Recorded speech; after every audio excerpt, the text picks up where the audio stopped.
बिस्मिल्लाहिर्रहमानिर्रहीम। अस्सलाम वालेकुम। मैं हूं आबिद अज़ीज़।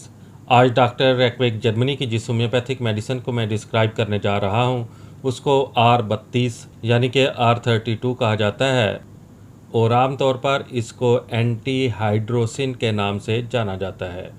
R32 की कंपोजिशन में जो इंग्रेडिएंट्स यूज़ किए गए हैं उनमें शामिल है acidum nitricum 12x, belladonna 12x, jaborandi 4x, kali carbonicum 6x, salvia ऑफिस 30x, sambucus nigra 4x, sanguinaria 6x, sepia 30x, veratrum album 12x और लेक्सिस 30x।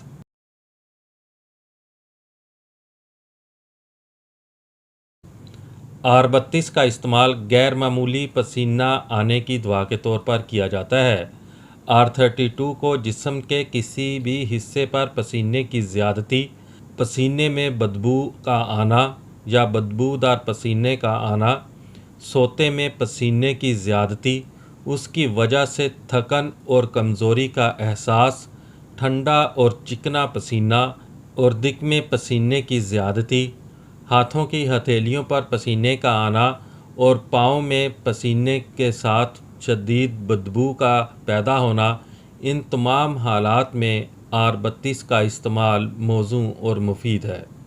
R32 की खुराक का इस्तेमाल कुछ इस तरह से है कि अगर मर्ज़ में शिद्दत है तो फिर 5 से 10 कतरे 2 घूंट पानी में हल करके मरीज़ हर 2 घंटे के वक्फे के साथ इस्तेमाल कर सकता है।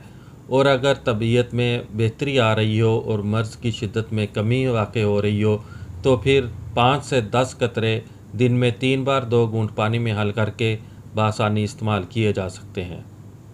R32 आपको बाज़ार से 22 ml की पैकिंग में बआसानी दस्तयाब हो सकती है। मैं उम्मीद करता हूँ कि ये वीडियो आपको अच्छी लगी होगी।